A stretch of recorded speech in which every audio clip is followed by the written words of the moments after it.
Hello students of class 12. Today I am going to start a new topic, Pandas data frame. We have already learned series data frame.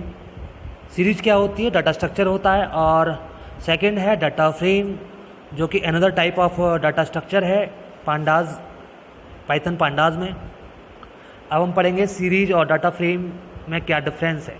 Series one dimensional होती थी, जबकि जो data frame है वो two dimensional data structure है. Just like any table you can see in the figure. In this figure these are the columns, ये columns हैं, और these are rows, row 1, row 2, row 3. Columns में भी of different types. यहाँ पर heterogeneous types के data होते हैं, जबकि सीरीज में होमोजीनियस होते थे. हेट्रोजीनियस का मतलब होता है अलग अलग टाइप्स के डाटा इसमें कॉलम में स्टोर हो सकते हैं. इसका साइज चेंज हो सकता है. साइज इज़ म्यूटेबल, यानी इसका साइज बढ़ा सकते हैं कभी भी. लेबल्स रोज और कॉलम में दोनों में होते हैं लेबल्स इसमें. अर्थमेटिक ऑपरेशंस रोज और कॉलम दोनों पे परफॉर्म कर सकते हैं हम लोग. Okay, now you understood the properties of data frame.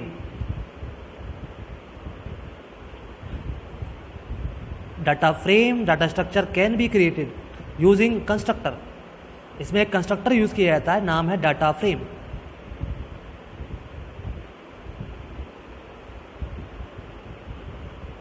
Data frame जैसे हमने सीरीज यूज किया था, ऐसे डाटा फ्रेम नाम से कंस्ट्रक्टर यूज करेंगे. और डाटा और इंडेक्स ये हम इसमें पास कर देंगे आर्ग्यूमेंट में. डाटा के अंदर डाटा होगा, इंडेक्स के अंदर उसकी इंडेक्स वैल्यूज होंगी. और ये ऑप्शनल है. डी टाइप और copy. D type data type के लिए होता है, कॉपी कॉलम्स ये ऑप्शनल है. आप इनको यूज़ ना करें तो कोई प्रॉब्लम नहीं है.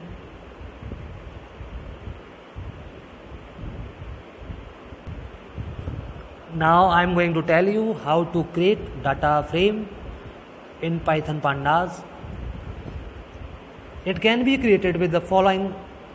डाटा फ्रेम बनाने के लिए हमें लिस्ट, डिक्शनरी या फिर सीरीज या एनडी एरेज, इनमें से कुछ भी चीज़ हम ले सकते हैं, या फिर another data frame.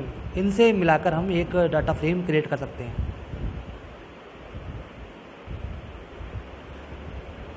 Students, now I am going to tell you how to create empty data frame. अगर आपको एम्प्टी डाटा फ्रेम बनाना है तो आप क्या करेंगे?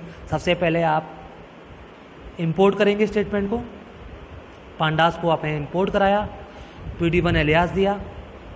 अब हमने एक ऑब्जेक्ट क्रिएट कराया df1 data frame 1, df1 short में लिखा है. फिर pd1 डॉट डाटा फ्रेम एक कंस्ट्रक्टर के थ्रू हमने क्रिएट कराया और इसको प्रिंट करवा दिया.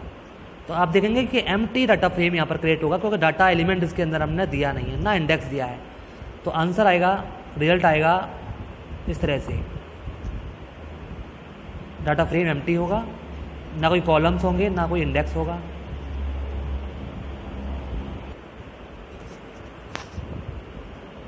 Now I will tell creating a data frame from a list. सबसे पहले हम लिस्ट से डाटा फ्रेम बनाना सीखेंगे. Here I am giving you one example. Import करेंगे सबसे पहले पांडास को, जैसे कि एज यूजुअल हम करते हैं हर बार. फिर हमने डाटा ऑब्जेक्ट क्रिएट करा data1 नाम से डाटा. फिर df1 नाम से हमने एक ऑब्जेक्ट क्रिएट करा, उसके अंदर हमने डाटा फ्रेम कंस्ट्रक्टर के थ्रू एक आर्ग्यूमेंट पास कर दिया. आर्ग्यूमेंट में क्या पास करेंगे? डाटा को. डाटा किस में स्टोर है? data1 में. फिर इसको हमने डाटा फ्रेम को प्रिंट करा दिया. Output will be like this. ये इसका आउटपुट होगा. डाटा में 1 2 3 4 5 होगा, ये आप देख सकते हैं. ये डाटा है हमारा 1 2 3 4 5, और इसका इंडेक्स 0 से स्टार्ट होता है.